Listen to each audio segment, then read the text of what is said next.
네, 안녕하십니까, 조대호입니다. 자, 이번 시간 소프트웨어 공학이라는 과목을 가지고 함께 해보도록 할 텐데요.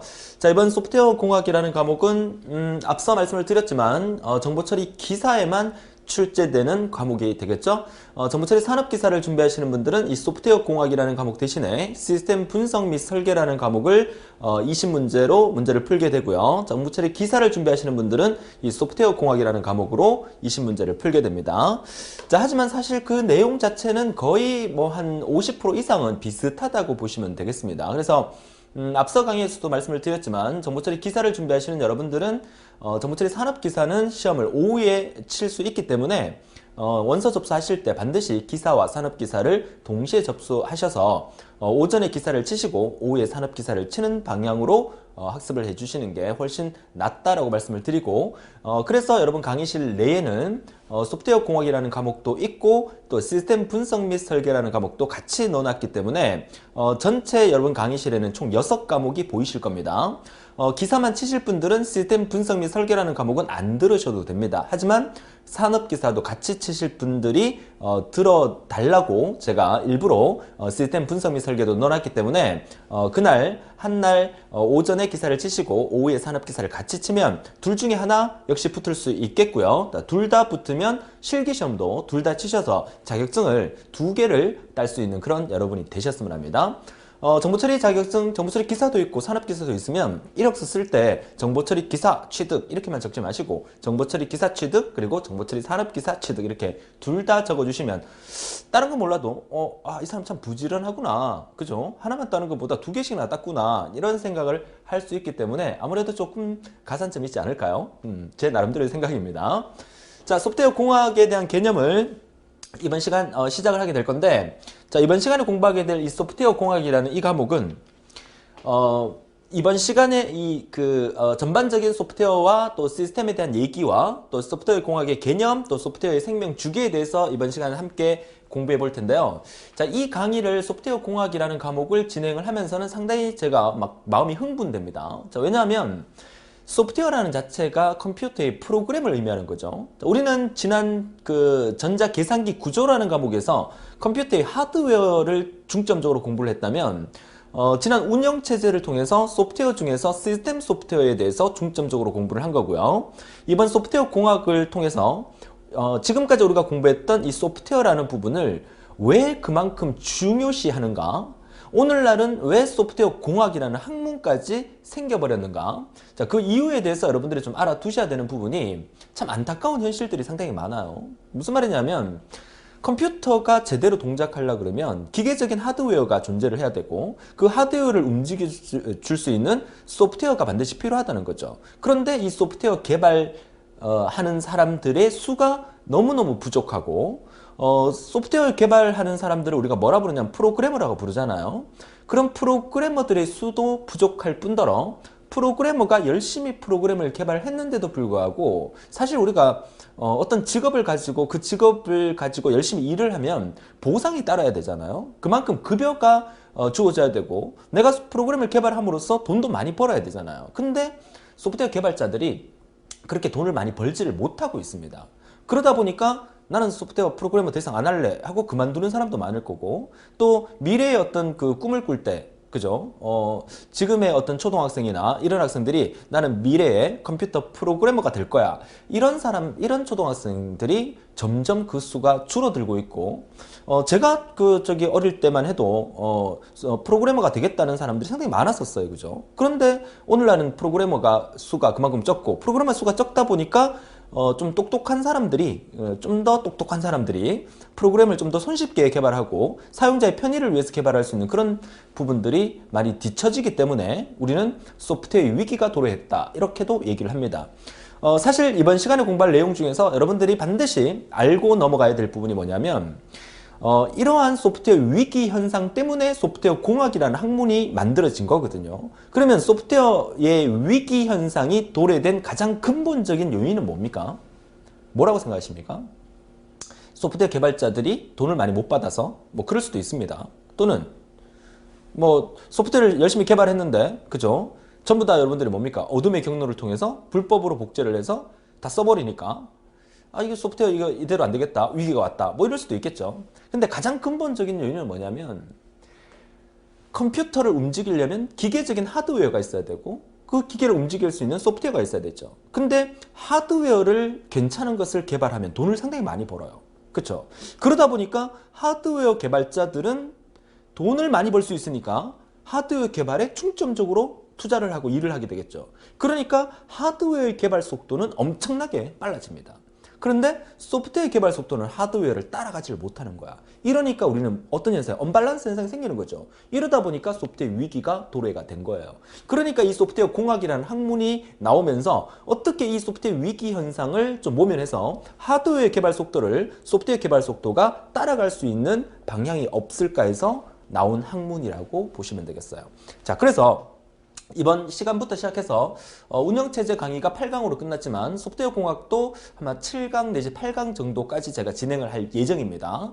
이번 이 소프트웨어 공학이라는 과목이 끝날 때까지 여러분들은 반드시 집중하셔서 이 소프트웨어 공학이라는 학문이 상당히 중요하다는 의미를 깨닫고 오늘날 하드웨어의 개발 속도를 발맞춰서 소프트웨어가 개발될 수 있는 그런 상황을 만들기 위해서는 우리가 해야 될 일이 어떤 일들이 있는가, 이런 부분들을 좀 생각하면서 들여다보시면 좀 더 쉽게 여러분들이 접할 수 있지 않을까, 그렇게 생각을 합니다. 자, 그래서 첫 번째 화면을 통해서 소프트웨어 공학에 대한 개념을 먼저 알려드리는데요. 일단 소프트웨어 공학의 개념을 이해하려면 소프트웨어가 구체적으로 이론적으로 무엇인지 알아봐야 되겠죠. 소프트웨어는 하드웨어를 동작시켜서 사용자가 작업을 편리하게 수행하도록 하는 프로그램, 그리고 자료 구조 등을 총칭해서 우리는 소프트웨어라고 한다. 그죠? 다른 말로 그냥 프로그램이다, 이렇게 얘기를 하죠. 자, 우리는 그 소프트웨어를 크게 두 가지로 구분합니다. 소프트웨어는 크게 시스템 소프트웨어와 응용 소프트웨어로 구분하거든요. 그럼 시스템 소프트웨어를 다른 말로 운영체제, 오퍼레이팅 시스템이라고 하고, 또 응용 소프트웨어를 우리가 종류가 시스템 소프트웨어에 속하는 운영체제를 제외한 나머지 대부분의 응용 프로그램, 우리가 보통 어플리케이션, 앱이라고 얘기를 하죠. 그러니까 그런 어플리케이션 전체를 우리가 응용 소프트웨어라고 하는데, 여기서 말하는 이 소프트웨어 부분은 뭐 운영체제에 해당되는 시스템 소프트웨어뿐만 아니라 응용 소프트웨어의 대부분을 개발하는 데 있어서의 정의를 내리고 있는 겁니다. 자, 프로그램들의 사용과 운영을 기술하는 문서까지도 소프트웨어의 한 부분에 포함시킬 수 있다. 자, 여러분이 알고 있는 소프트웨어는 뭐 CD라는 디스크라든지 하드디스크라든지 그 보조 기억 장치에 저장되어 있는 프로그램만 소프트웨어라고 정의를 할 수 있지만, 실제로 그 소프트웨어를 만들기 위해서 어떠한 절차를 통해서 만들었다는 것을 문서로 기술한 것도 일련의 소프트웨어라고 정의를 할 수 있다, 이 얘기를 하는 거죠. 시험 문제에서 소프트웨어에 대한 개념으로 틀린 것을 했는데 여러분들이 문서화된 게 이게 무슨 소프트웨어야 해서 그걸 답으로 하는 경우가 종종 있었습니다. 그러니까 문서까지도 소프트웨어에 포함시킨다는 거 반드시 알아두시고요. 자, 그러면 이러한 소프트웨어의 특성은 프로그램입니다. 소프트웨어의 특성은 공학적으로 잘 작성된 소프트웨어, 다시 말해서 좋은 소프트웨어가 뭐냐, 그죠? 우리가 개발한, 프로그래머들이 개발한 프로그램 중에서 좋은 프로그램이 뭐냐는 얘기죠. 한 11가지 정도가 시험 문제에 다 나왔던 문장들입니다. 그 첫 번째가 사용자가 원하는 대로 동작해야 된다. 뭐 당연한 말이죠. 소프트웨어는 사용자가 필요로 해서 개발이 되는 거예요. 그러니까 당연히 사용자가 원하는 대로 동작이 돼야 된다. 이런 문장들은 따로 외우지 않아도 여러분들이 소프트웨어가 뭐냐, 누구를 위해서 개발된 거냐, 이 개념을 알고 있다면 그냥 쭉 읽어도 여러분들이 충분히 외우지 않아도 이해할 수 있는 부분이죠. 자, 일정 시간 내에 주어진 조건 하에서 원하는 기능을 실행할 수 있어야 된다. 당연하죠. 신뢰성이 높아야 하고 효율적이어야 하고요. 잠재적인 에러가 가능한 적어야 합니다. 소프트웨어를 개발해놓고 이따가 나중에 소프트웨어 개발 방법론에 대해서 우리가 공부를 하게 되겠지만 에러가 없을 수는 없어요. 개발해놓고 분명히 에러가 생깁니다. 그러한 에러가 최대한 적어야 된다는 의미를 하고 있는 거고요. 유지 보수가 상당히 중요하죠. 소프트웨어가 문제가 생겼으면 반드시 그 문제를 해결해야 되는 것을 우리가 유지 보수로 간다면 유지 보수가 쉽게 이루어져야 된다는 겁니다. 제가 이 소프트웨어 공학 강의를 시작하면서 막 흥분된다고 얘기를 했었죠. 왜 흥분되냐면 정말 소프트웨어 개발자들 보면 짜증나요. 이런 말 드려도 될지 모르겠지만 짜증나요. 왜냐하면 처음 소프트웨어 개발자는요, 제 개인적인 생각에는 물론 그 회사에서 뭐 급여 문제라든지 뭐 인간관계 문제라든지 이런 것도 있겠지만 어느 한 회사에서 소프트웨어 개발자로 취직을 했다 그러면 그 회사가 문 닫을 때까지는 근무를 해줘야 됩니다. 뭐 그런 사람들은 잘 없겠지만 그렇게 해야 됩니다. 이직을 해서는 안 됩니다. 왜냐하면 나중에 우리가 뭐 에얼리언 코드다 그래서 외계인 코드다 이런 말도 우리가 쓰게 되는데, 소프트웨어라는 것은 처음에 개발자가 개발을 했잖아요. 그러니까 그 사람 머릿속에서 나와서 개발이 된 거예요. 근데 그 사람이 만약에 그 소프트웨어를 개발해 놓고 쭉 관리해 오다가 그 사람이 만약에 빠지고 다른 사람이 들어가서, 다른 소프트웨어 개발자가 그 사람보다 훨씬 더 똑똑한 사람이 들어가서 업무 인수인계를 받았다 하더라도 그 전체를 그 사람이 짠 게 아니기 때문에 그 부분들을 분석하고 해결하기에는 상당히 힘들다는 거예요. 그죠? 그러니까 그런 부분들 때문에 개발자들이 자꾸 이렇게 이직을 하고 그만두고 이런 모습을 제가 주위에서 많이 지켜보면서 참 안타깝다는 생각을 많이 들어요. 그러니까 회사가 발전되면 회사 입장에서는 그 개발자에게 어느 일정의 노력에 한 대가를 당연히 줘야 되겠지만, 그 노력의 대가를 떠나서 그 소프트웨어 개발자는 자기가 개발한 프로그램이기 때문에 끝까지 유지보수하면서 끌고 나갈 수 있는 그런 어떤 마인드, 그런 게 성립되어야 그 프로그램이 완벽하게 발전할 수 있지 않을까. 자, 그런 개인적인 생각도 해봅니다. 자, 그래서 그 얘기는 나중에 우리가 뒤에 가서 한 번 더 하게 될 겁니다. 좀 열받는 얘기이긴 하지만 하게 될 겁니다. 적당한 사용자가 인터페이스 제공으로 사용이 편리해야 되고요. 남이 알아보기 쉬워야 하고 경제적이어야 하고 문서화가 잘 되어 있어야 된다. 이 말이 중요한 이유는, 그쵸? 이직이 생겼을 경우에, 사람이 바뀌었을 경우에 그 다음 후계자, 그 다음 인수를 받는 사람이 앞에 사람이 짰는 프로그램을 완벽하게 해석할 수 있도록 문서화가 잘 돼야 된다. 업무 인수인계가 완벽해져야 된다. 이 얘기를 하고 있는 거고요. 사용자의 기능 변경이 필요성을 만족하기 위하여 소프트웨어를 진화하는 것이 가능해야 되고, 유지 보수성이 가능해야 되고, 그리고 효율성이 있어야 되고, 사용이 용이해야 된다. 뭐 이런 특징들 11가지가 나오고 있는데 여러분 시험에 다 나왔던 문장이에요. 다음 중 소프트웨어의 특성에 속하는 게 아닌 것은, 이렇게 출제가 됐다는 거죠. 쭉 한번 읽어보면서 개념적인 부분이기 때문에 이런 문제가 나왔을 때 틀리지 않도록 정리를 해 주셔야 합니다. 상당히 많이 나왔던 문제입니다. 자, 이어서 다음 페이지 보도록 할까요? 자, 다음 내려가시면 여러분 그 2번에, 갈로 2번에 소프트웨어 생산성이라는 부분 나오는데, 소프트웨어 생산성이라고 하는 것은 투입된 비용이나 노력 등에 대한 생산성을 의미하는 거고, 투입된 비용에 비해서 개발된 소프트웨어의 품질이 훨씬 더 좋아야 되겠죠. 경제 원칙을 만족해야 되겠죠. 자, 소프트웨어 생산성에 영향을 미치는 요소로서는 당연히 프로그래머, 개발자의 능력이 중요하고요. 또 원활한 팀 간의 의사 전달이 완벽하게 이루어져야 되고요. 자, 제품의 복잡도에 대해서도 최소한 복잡하지 않도록 명료하게 그렇게 소프트웨어가 개발이 돼야 되겠죠. 자, 소프트웨어 문서의 표준으로 부분을 얘기하는 것은, 문서가 표준화되었다는 것은 누구나 알아볼 수 있도록 쉽게 작성되었다는 의미를 나타내는 말이고요. 소프트웨어 문서 표준이 되었을 때 개발자가 얻는 이익은 분석과 설계가 용이할 거고요. 유지보수가 용이할 거고 확장성이 좋아질 거다라는 얘기죠. 회사가 발전하면 발전할수록 그 회사에서 필요로 한 소프트웨어는 계속해서 회사의 발전과 더불어 발전해 나가야 된다는 사실이죠. 계속 발전해 나간다는 것은 회사가 성장했다고 해서 그동안 회사에서 사용하고 있던 그런 회사 관련 소프트웨어들을 한꺼번에 뒤엎을 수는 없어요. 그동안 사용해 왔던 거에다가 추가적으로 보완하고 필요 없는 거는 빼내고 이런 과정이 이루어진다는 거. 그걸 우리가 뭐라 부른다? 유지보수라고 부르는 거잖아요. 그런 유지보수들이 좀 더 쉽고, 그죠? 명료하게 만들어져야 된다는 그런 과정이 소프트웨어 공학이라는 과목에서 소프트웨어 개발에서 상당히 중요하다는 의미를 나타내고 있습니다. 자, 소프트웨어 공학에 대한 개념을 지금 설명을 드리고 있는데, 소프트웨어에 대한 의미와 소프트웨어의 특성에 대해서 우리가 알아봤고요. 이어서 시스템에 대한 얘기를 좀 해봐야 되는데요. 자, 시스템이라고 하는 것은 구조다, 어떤 체계다, 뭐 이런 뜻인데요. 퓨전이다, 융합이다, 이런 얘기를 제가 좀 드리고 싶은데요. 우리가 그 지난 시간에도 제가 말씀을 드렸지만 그 실리콘밸리에 내에 가면 정말 엄청나게 아이디어가 좋은 상품들이나 뭐 기계들이나 프로그램들이 많이 개발되고 있지만 그렇게 많이 개발되고 있는 것들 중에서 거의 90%는 사라져 버립니다. 자, 그 이유는 뭡니까? 판로가 없어서. 그죠? 아무리 좋은 거지만 판매할 데가 없다는 얘기죠. 그러면 그 소프트웨어는 어떻게 됩니까? 아무리 좋은 기능을 갖고 있지만 사장이 돼버린다는 얘기죠.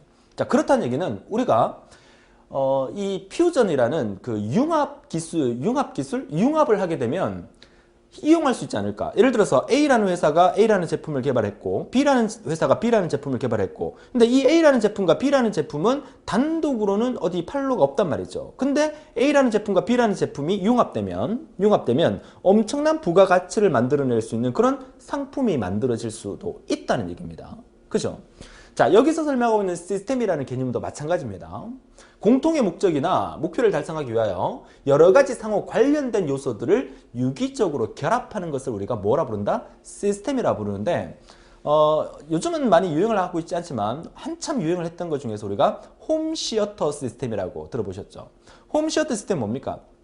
가정에서 영화관처럼 영화를 볼 수 있는 시스템. 그게 뭡니까? 대형 스크린이 있어야 될 거고요. 그 다음에 영화관처럼 돌비 스테레오로 들을 수 있는 5.1 채널 이상의 스피커 시스템이 갖춰줘야 될 거고, 거기다가 뭐 예를 들어 소파라든지, 그죠? 그런 시스템이 어떻게 해요? 융합이 되어서 하나의 홈시어터 시스템이라는 게 만들어지는 거죠. 근데 그 홈시어터 시스템을 개발하는 업자가 홈시어터 시스템을 만드는 게 아니라, 삼성이라는 회사에서 큰 100인치 TV가 있으면 100인치 TV를 하나 딱 사오고, 그 다음에 오디오 전문 회사에서 오디오 시스템을 사오고, 그렇게 해서 TV랑 연결해서 완벽한 영화관 형태의 방을 꾸며 나가는 거. 이게 홈시어터 시스템이라는 거. 그러니까 결국 홈시어터 시스템에서 얘기하는 게 뭐야? 상호 관련된 요소들을 유기적으로 결합하는 것이다.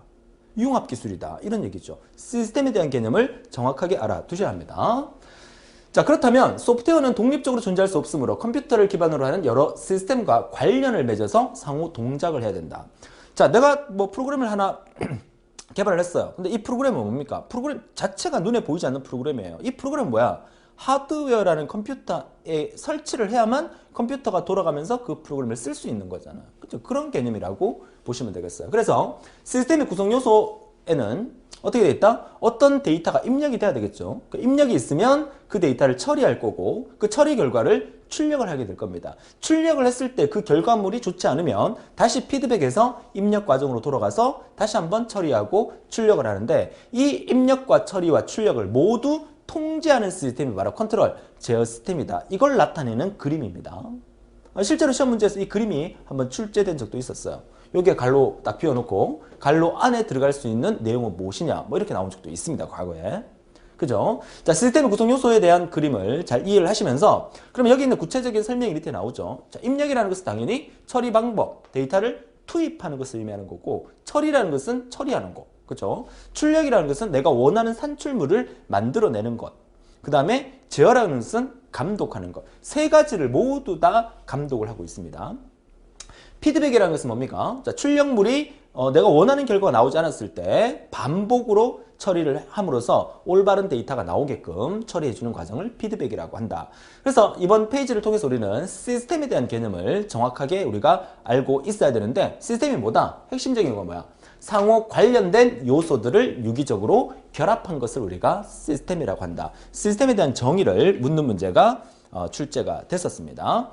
산업기사에서는 과목 자체가 소프트웨어 공학이 아니라 시스템 분석 및 설계이기 때문에 시스템의 개념이 산업기사에서는 훨씬 더 중요하다고 말씀을 드리고요. 그렇기 때문에 여러분들은 지금 공부하고 있는 이 내용이 산업기사, 정보처리 산업기사에서 시스템 분석 및 설계 과목에서 이 내용이 나올 수도 있다는 얘기입니다. 그쵸? 어차피 공부하는 거, 그쵸? 한번 쳐보라는 얘기를 또 한번 해드립니다. 자, 좋아요. 또 너무 제가 좀 흥분해서 또 이 부분에 대해서 얘기를 한 것 같은데, 자, 넘어가서 이제 본격적으로 흥분을 한번 해보도록 하죠. 소프트웨어 공학이라는 페이지, 그죠? 다음 페이지 넘겨보세요. 1.2 단원에. 자, 소프트웨어 공학. 자, 소프트웨어 공학이라는 것은 가장 경제적으로 신뢰도 높은 소프트웨어를 만들기 위한 방법을 연구하기 위해서 개발된 학문이 소프트웨어 공학이다라고 얘기를 하고요. 소프트웨어 공학에 대한 여러 가지 형태를 이제 정의를 하면 시험에 나왔던 문장들이에요. 소프트웨어 개발, 운영, 유지, 보수, 폐기, 처분에 대한 체계적인 접근 방안을 연구하는 학문. 자, 지정된 비용과 기간 내에서 소프트웨어를 체계적으로 생산하고 유지, 보수하는 데 관련된 기술적이고 관리적인 어떤 원리를 공부하는 학문. 그죠? 지금 우리는 소프트웨어 공학에 대한 정의를 내리고 있습니다. 자, 과학적인 지식을 소프트웨어 설계와 제작에 응용하는 것이고 이를 개발, 운영, 유지, 보수하는 데 필요한 문서를 정확하게 작성하는 과정을 배우는 학문. 그죠? 자, 이런 학문을 소프트웨어 공학이라는 학문을 우리가 공부를 하면서 오늘날 소프트웨어 위기 현상을 해결하기 위해서 우리가 한 몫을 하게 되는 거죠. 그러니까 컴퓨터 공학과 또는 뭐 컴퓨터 교육학과, 우리 컴퓨터 관련된 학과에서는 적어도 3학점짜리로 이 소프트웨어 공학이라는 과목을 배우게 됩니다. 그죠? 그러니까 컴퓨터를 전문적으로 이제 배워서 이제 그 취업을 해서 일을 할 그런 인재들에게 소프트웨어 공학이라는 학문은 그만큼 중요하다는 것을 나타내는 말이죠. 그죠? 근데 사실 뭐 그렇습니다. 저 정보 처리 그 자격증을 위해서 소프트웨어 공학이라는 과목에서 우리가 20문제를 맞추기 위해서 우리의 목표는 이제 20문제 중에서 소프트웨어 공학도 운영체제처럼 18점을 목표로 지금 제가 달리고 있는 겁니다. 자, 20문제 중에서 18개를 맞는 걸 목표로 달리고 있는데 이 소프트웨어 공학이라는 이 과목 자체가 우리가 그 수업 시간에 지금 몇 시간? 한 그 7강 내지 8강 정도 제가 수업을 진행할 거라고 말씀드렸죠. 그러면 시간으로 따지면 1시간 강의를 진행을 한다 그러면 총 한 7시간 내지 8시간 만에 이 소프트웨어 공학의 전부를 여러분한테 설명드린다는 것은 사실 불가능한 일이에요. 그죠? 하지만 우리는 시험에 나오는 거 위주로 이제 공부를 하면서 개념 위주로 설명을 드리고 있기 때문에 잘 정리해서 제가 설명드리는 모든 내용들이 시험에 나온다 생각하시고 집중해서 받아주시고 그나마 나머지 과목에 비해서 좀 쉬운 과목이라고 할 수 있겠어요. 그러니까 우리가 20점 중에서 18점을 목표로 하고 있는 거죠. 그러니까 잘 정리하셔서 18점을 모두 맞을 수 있는 그런 여러분이 되셨으면 합니다. 자, 세 번째, 소프트웨어 공학의 공학이 가지는 의미는 경제성, 그리고 적시성, 보편 타당성 세 가지로 보시면 되겠고요. 소프트웨어 공학이 나타나게 된 배경은 뭡니까? 그쵸? 소프트웨어 공학이라는 학문이 등장하게 된 배경, 그 첫 번째가 뭡니까? 소프트웨어가 점점점 비싸지고 있다. 어떻게 하면 좀 더 싸게 만들 수 없을까? 이런 내용. 그 다음에 소프트웨어의 품질과 생산성이 제고됨으로써 소프트웨어 공학 학문이 도래되었고 특정 개인에 의존한 시스템 개발이 만들어짐으로써 소프트웨어 공학이라는 학문이 도래되게 되었다. 그러니까 소프트웨어라는 프로그램은 특정 한 사람이 개발을 하게 되면 나중에 그게 문제가 생기게 되면 다른 사람이 투입됐을 때 해결하기가 힘들다는 거죠. 그러니까 여러 사람들이 한꺼번에 모여서 모듈 단위로 소프트웨어를 개발을 해서, 그죠? 개발을 해서 각각의 어떤 특징들을 모두 다 알고 있는 상태에서 어느 한 사람이 빠지더라도 유지 보수가 쉽게 이루어질 수 있도록 그렇게 개발하고 만들어 나가야 된다. 여기에는 없지만 사실 소프트웨어 공학이 나타나게 된 배경에서 가장 중요한 거는 뭐다? 중요한 건 뭐예요? 그렇죠. 소프트웨어 위기 때문에. 그 위기가 왜 일어난다? 하드웨어의 개발 속도와 소프트웨어의 개발 속도를 비교했을 때 하드웨어의 개발 속도가 너무 빨라지기 때문에 소프트웨어 위기 현상이 발생되고 소프트웨어 그 위기 현상을 해소할 목적으로 소프트웨어 공학이라는 학문이 등장하게 되었다. 이렇게 정리를 하시면 되겠습니다. 자, 이렇게 해서 우리가 소프트웨어의 그 공학이 나타나게 된 배경인데 그래서 이제 다음 페이지 보시면 세 번째 소프트웨어 위기라는 말이 나오죠. 상당히 중요한 말입니다. 시험에 나온다 그러면 소프트웨어 공학의 첫 번째 단원에서는 소프트웨어 위기 현상이 시험에 나올 가망성이 가장 높다고 볼 수가 있겠습니다. 자, 위기는 뭡니까? 한번 읽어볼까요? 컴퓨터의 발달 과정에서 소프트웨어의 개발 속도가 하드웨어의 개발 속도를 따라가지 못해서 사용자들의 요구사항을 감당할 수 없는 문제가 발생하는 것을 의미한다. 그죠? 자, 소프트웨어 위기의 원인은 뭡니까? 소프트웨어의 특징에 대한 이해가 부족하다. 소프트웨어가 도대체 뭔데? 그렇죠? 우리가 뭐 게임 같은 거 열심히 하면서도 그 게임이 소프트웨어라는 자체를 모르고 게임을 하는 사람들도 많아요. 그죠? 소프트웨어 관리의 부재, 그 다음에 프로그래밍에만 치중한다. 그러니까 과거 프로그래머들이 제가 자꾸 프로그래머를 욕하는 것 같아서 정말 프로그래머를 직업으로 갖고 있는 사람들한테 너무너무 죄송하지만 좀 그 마인드 자체가 좀 바뀌어야 된다고 생각을 합니다. 그죠? 내가 개발하는 이 소프트웨어가 수많은 사람들이 유용하게끔 사용할 수 있는 그런 프로그램들이 개발되어야 된다. 이 얘기를 제가 드리고 싶은 거예요. 그렇죠? 근데 단지 뭐 직업적인 어떤 정신 때문에 뭐 회사에서 그 프로그램을 만들어라 했기 때문에 그래서 개발하다 보니까 그 프로그램이 이렇게 꼬이고 저렇게 꼬이고 막 꼬이는 거예요. 회사에서 이걸 요구한다. 그럼 그것만 딱 만들어주고 회사에서 이걸 요구한다. 그것만 딱 만들어주고 이러다 보니까 전체가 이렇게 연결이 안 되는 거야. 그러면 뭐 하나 바꿀 때마다 이거 다 바꿔야 되는 거예요, 일일이. 그죠? 그러니까 그런 어떤 문제점이 있기 때문에 소프트웨어 개발에서는 상당히 그런 부분들이 중요하다는 얘기예요. 그죠? 그러니까 프로그래밍에만 치중할 게 아니라 미래를 내다볼 수 있는, 그죠? 그런 또 나오죠. 통찰력이 있어야 된다라고 생각을 합니다. 자, 소프트웨어 위기 현상은요, 개발 인력의 부족과 그로 인한 인건비의 상승. 그죠? 자, 이거는 오너들의 문제점이죠. 그죠? 그러니까 프로그래머들이 좀 더 창의적으로 프로그램을 개발할 수 있도록 그에 상응하는 어떤 대가를 지급함으로써 좀 더 창의적인 어떤 프로그램이 개발될 수 있도록 만들어줘야 되는 거죠. 그러니까 프로그래머인 입장에서는 직장인의 마인드를 버리고 오너의 마인드를 가져야 되고, 그죠? 오너의 입장에서는 그 직장인인 프로그래머가 좀 더 나은 프로그램을 개발할 수 있도록 엄청나게 많은 지원을 해줌으로써 서로 윈윈할 수 있는 그런 회사가 만들어져야 된다는 의미가 되겠죠. 자, 개발 기간이 지연될 수도 있고 하드웨어의 비용을 초과하는 개발 비용이 증가가 될 수 있고 성능 및 신뢰성의 부족, 유지 보수의 어려움에 따른 엄청난 비용 같은 것들이 소프트웨어 위기 현상을 만들게 되었다라는 얘기입니다. 다시 한번 나왔던 문장이니까 다음 중 소프트웨어 위기 현상이 생기게 된 원인에 속하는 게 아닌 것은 이렇게 나올 수 있으니까 잘 정리해 두시고 오답 쪽지에도 한번 체크를 한번 해보세요. 그죠? 틀린 답으로 어떤 것들이 나왔는지 한번 체크해 보시고요. 자, 네 번째, 소프트웨어 공학의 기본 원칙 세 가지. 첫 번째가 현대적인 프로그래밍 기술을 적용해야 되고요. 지속적인 검증이 필요하고요. 결과에 대한 명확한 기록 유지, 다시 말해서 문서화가 필요하다라는 얘기를 하고 있는 겁니다. 자, 마지막 다섯 번째로는 소프트웨어 공학의 발전을 위한 소프트웨어 사용자의 자세. 여기서 말하는 사용자라는 것은 우리들을 얘기하는 겁니다. 프로그래머가 소프트웨어를 개발했을 때 사용하는 우리들의 자세는 어떠냐. 프로그래밍 언어와 알고리즘의 최근 동향을 주기적으로 파악해야 된다. 뭐 사실 우리가 이런 것까지 파악할 그거는 아니지만 어떤 형태의 프로그래머로 만들어졌는가에 대한 얘기를 하고 있는 거죠. 컴퓨터의 이용 효율이나 워크스테이션에 관한 정보를 체계적으로 데이터베이스화 해야 되고 바이러스에 대한 예방에 대한 만전을 기해서 시스템의 안전을 확보해야 된다. 실제 사용하고 있는 비전공자 입장에서를 얘기하는 게 아니라 소프트웨어 공학의 발전을 위한, 그죠? 발전을 하기 위해서 사용자 또는 뭐 개발자 이런 사람들이 총괄적으로 이제 생각해야 되는 그런 마인드를 의미한다라고 보시면 되겠습니다.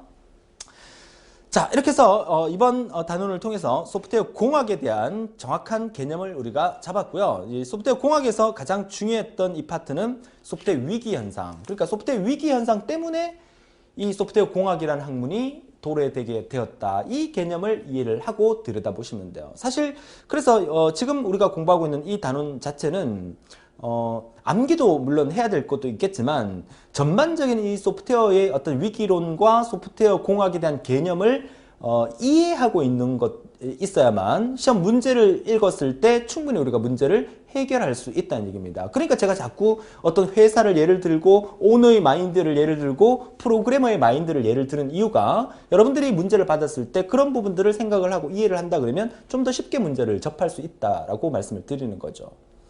제가 이런 얘기 드렸나 모르겠지만 좀 죄송한 얘기지만 여러분들이 시험 치러 갔을 때요, 시험 문제를 풀면서 제 목소리를 떠올리세요.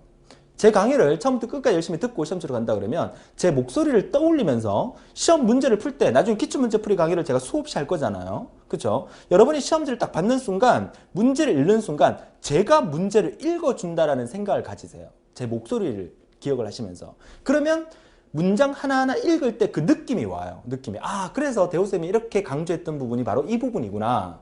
그러면 답을 쉽게 찾을 수 있다는 거죠. 좀 죄송한 얘기긴 합니다. 뭐 좋지도 않은 목소리를 자꾸 시험 치러까지 생각하라고 얘기하는데 시험 딱 치고요, 합격을 딱 하고 난 다음에 저를 잊어버리셔도 상관없습니다. 아시겠죠? 반드시 기억을 하면 훨씬 더 도움이 되실 겁니다. 자, 이어서 소프트웨어 생명주기 보도록 할까요? 자, 소프트웨어 생명주기는 라이프 사이클이라고 합니다. 자, 소프트웨어의 생명주기. 소프트웨어에도 생명이 있어요. 그쵸? 태어나서부터, 그쵸? 완전히 없어질 때까지. 더 이상 그 소프트웨어가 필요로 하지 않게 되면 그 소프트웨어는 없어지겠죠. 그러니까 소프트웨어 생명주기는 소프트웨어 개발 방법론의 바탕이 되는 것으로 소프트웨어를 개발하기 위해 정의하고 운영, 유지보수 등의 과정을 각 단계별로 나눈 것을 소프트웨어 생명주기라고 한다. 처음에 시작부터 시작해서 완전히 없어질 때까지, 그죠? 그 과정을 소프트웨어 생명 주기로 한다. 자, 시험에 나왔던 문장은 세 번째, 그죠? 소프트웨어 생명 주기 역할, 그죠? 역할은 프로젝트 비용 산정과 비용 산정에 대해서 우리가 다음 시간에 공부하게 될 겁니다. 프로젝트 비용 산정과 개발 계획을 수립할 수 있는 기본 골격이 되고요. 용어 및 기술의 표준화를 가능하게 하고 문서화가 충실한 프로젝트 관리를 가능하게 함으로써, 그죠? 소프트웨어 생명 주기가 만들어지면 이런 것들이 가능하다는 거예요. 그죠? 자, 소프트웨어 생명 주기에 대한 개념이라고 보시면 되겠고요. 그러면 일반적으로 이제 우리가 소프트웨어 생명 주기는 어떤 단계로 나눌 수 있는가? 그 첫 번째가 정의 단계. 자, 소프트웨어 생명 주기를 만들 때 그 첫 번째가 정의 단계가 필요한데, 정의 단계에서는 뭘 하느냐? 그죠? 소프트웨어 생명 주기라는 것은 소프트웨어가 탄생하고부터 소프트웨어가 사라질 때까지라고 말씀드렸잖아요. 그러면 탄생할 때 무엇을 위해서 이 소프트웨어를 만들 것인가, 이 얘기를 하는 거죠. 그래서 무엇을 처리하는 소프트웨어를 개발할 것인지를 정의하는 단계고, 관리자와 사용자가 가장 많이 참여하는 단계다. 그러니까 관리자, 사용자 계속해서 커뮤니케이션 하죠. 네가 도대체 원하는 프로그램이 뭔데? 제가 원하는 프로그램은요, 이러는 거예요. 그럼 그런 프로그램을 만들려면 어떻게 하면 되는데, 그러니까 어떤 식으로 만들어 줄까, 뭐 이런 커뮤니케이션이 계속 이루어지는 거죠. 그게 바로 정의 단계다. 자, 정의 단계가 끝나면 어떻게 한다? 개발 단계. 어떻게 개발할 것인가에 초점을 두고 실제적으로 소프트웨어를 개발하는 단계로서, 이 단계 안에는 설계 단계, 그리고 구현 단계, 테스트 단계, 세 단계로 이루어집니다. 그렇죠? 프로그래머가, 개발자가 설계를 막 하죠. 그죠? 우리 데이터베이스 시간에 설계하는 거랑 똑같습니다. 설계를 하고, 설계를 다 했으면 컴퓨터에 입력을 해봐야 되겠죠? 그러니까 구현을 시켜봅니다. 구현을 시켰을 때 제대로 동작하는지 테스트도 해봐야 되겠죠. 이 단계가 우리가 개발 단계라고 보고요. 자, 개발 단계가 끝나면 반드시 필요한 거, 유지 보수 단계가 필요해요. 사실 정의 단계와 개발 단계, 유지 보수 단계 세 개 중에서 가장 중요한 단계가 뭐냐? 유지 보수 단계예요. 가장 시간이 많이 걸리는 단계는 뭐겠어요?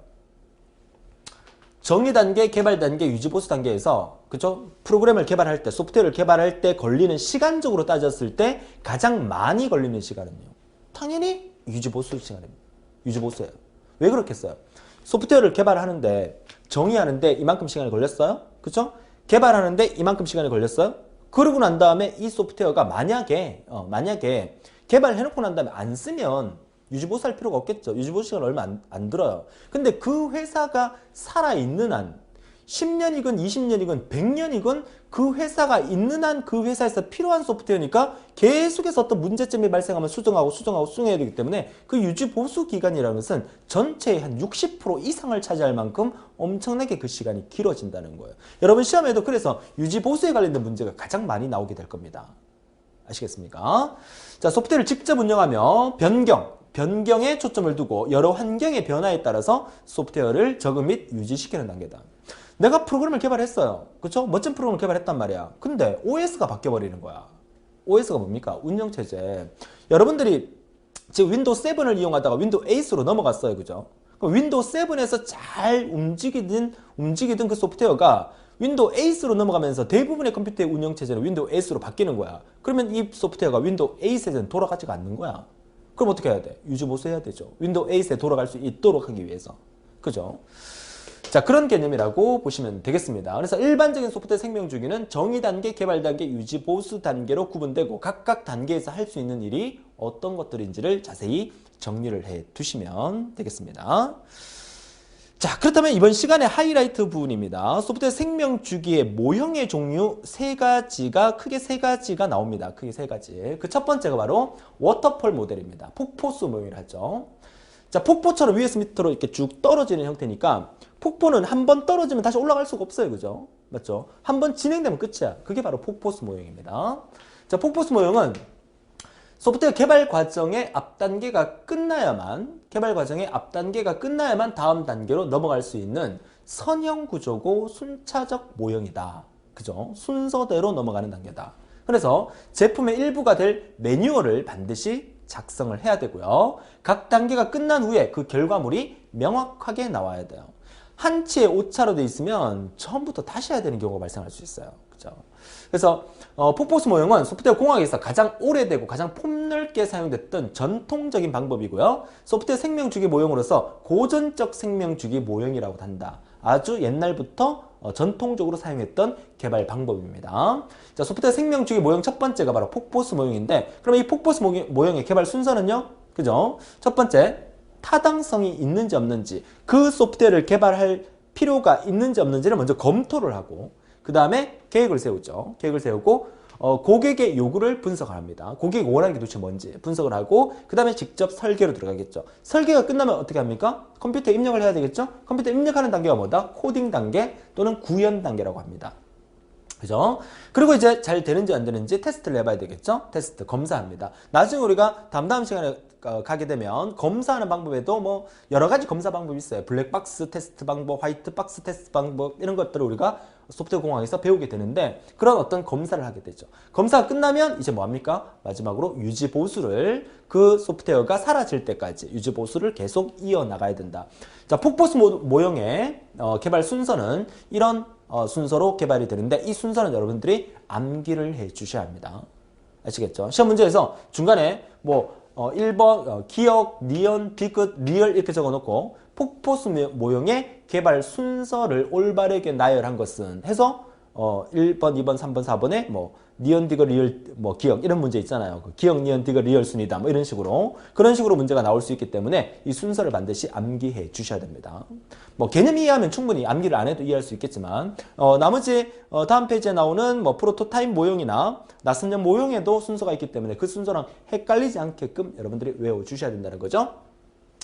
자, 이 워터폴 모델의 장점 볼까요? 자, 장점 어떤 것들이 있느냐? 모형의 적용 경험과 성공 사례가 많아요. 전통적인 거고 아주 오래전부터 사용했던 방법이기 때문에 성공한 케이스도 많고 또 실패한 케이스도 많으니까, 내가 이 폭포수 모형으로 프로그램을 개발했을 경우에 어떠한 방법으로 개발을 해야 될 건지에 대한 어떤 정리가 잘 될 수가 있겠죠. 자, 단계별 정리가 분명하고 전체 공조의 이해가 용이하다는 말, 또 단계별 산출물이 정확하여 개발 공정의 기준점을 잘 제시할 수 있다는 이런 장점이 있다면, 단점은 뭐겠어요? 안 보고도 알 수 있어요. 그죠? 단점은 뭐겠어요? 물 흐르듯이 위에서 밑으로 쭉 내려오다 보니까 한 번 뭐가 삐끗하면 다시 되돌아갈 수가 없어요. 이게 폭포수 모형의 단점이라고 볼 수가 있겠죠. 자, 읽어볼까요? 개발 과정 중에 발생하는 새로운 요구나 경험을 설계에 반영하기가 어려워요. 그죠? 처음부터 사용자들이 모든 요구사항을 명확하게 사용자가 말해줘야 돼요. 한번 시작하면 되돌릴 수가 없어요. 그쵸? 자, 단계별로 오류 없이 다음 단계로 진행해야 하는데, 현실적으로 오류 없이 다음 단계로 진행하기에는 어려움이 있다. 이런 것들이 폭포수 모형의 단점이 되겠어요. 물 흐르듯이 한번 지나가면 되돌릴 수 없다는 거 생각하면 단점 충분히 이해할 수 있겠고요. 장점으로서는 전통적인 방법이기 때문에 여러 가지 형태로 효과적인 부분들이 많다. 이런 것들이 장점이다. 이렇게 정리를 해 두시면 되겠습니다. 자, 그러면 이 폭포수 모형 말고 또 다른 모형이 또 탄생을 했겠죠. 자, 다음 페이지 볼까요?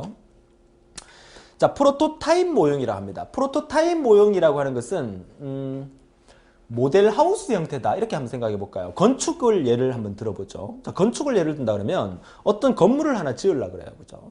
건물을 지으려고 그러면 고객의 요구 사항에 따라서 건물을 지어야 되는데, 고객에게 막 이렇게 물어봅니다. 니네 아파트 지어줄 건데 어떻게 지어줄까? 그러면 고객이 뭐 이렇게 지어주세요, 저렇게 지어주세요 막 얘기를 했어요. 그러고 난 다음에 딱 지어놨는데 고객이 딱 들어와서 보고 이거 마음에 안 들어요. 이럴 수도 있잖아. 그러니까 앞으로 내가 이 아파트를 짓기 전에 이렇게 아파트를 지을 겁니다 하고 모델 하우스를 만들어서 고객을 오라 그래서 보여주는 거야.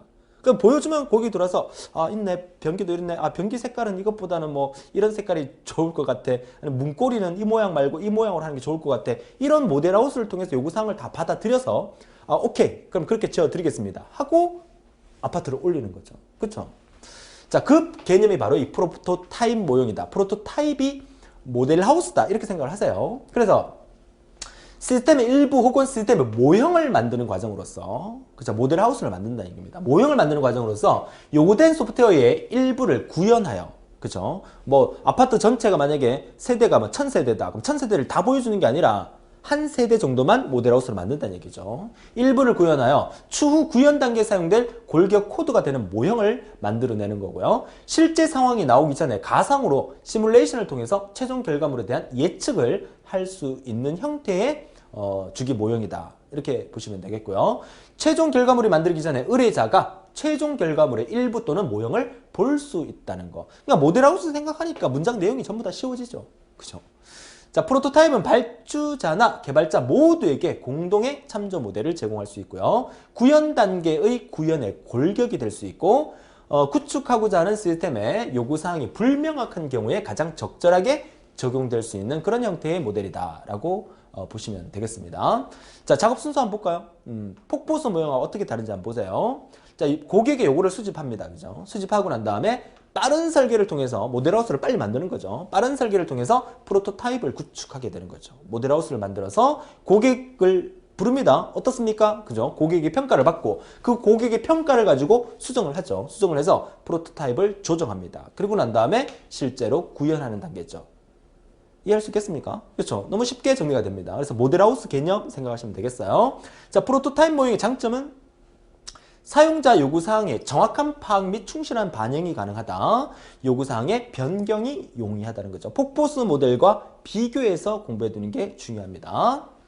자, 나머지 여러분 읽어보시면 되겠고요. 네 번째, 프로토타입 접근 방법 채용에 따른 불확실성의 결정 요인이라고 세 가지 나오는데 이거 시험에 한번 나왔었죠. 그죠? 시험에 한번 나왔던 부분이기 때문에 2006년도에 한번 나왔었네요. 그죠? 그래서 자원이 필요한 일로부터 요구 연역을 한다는 거, 사용자와 분석자의 지식과 경험의 수준, 그리고 커뮤니케이션 문제가 일어날 가능성, 이런 것들이 실제 프로토타이핑 접근 방법 채용에 따른 불확실성을 결정하는 요인이다라고 돼 있고, 오른쪽에 오답 쪽지 보시면 그죠? 틀린 답이 어떤 답인지를 한번 체크해 주세요. 한번 나온 문제이기 때문에 충분히 또 나올 수 있다는 얘기 드립니다.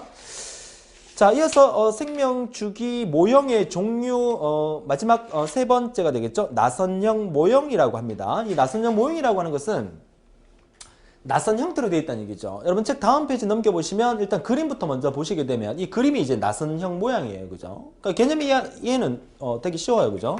뭐 어떻게 정리할 수 있냐면, 자, 보세요.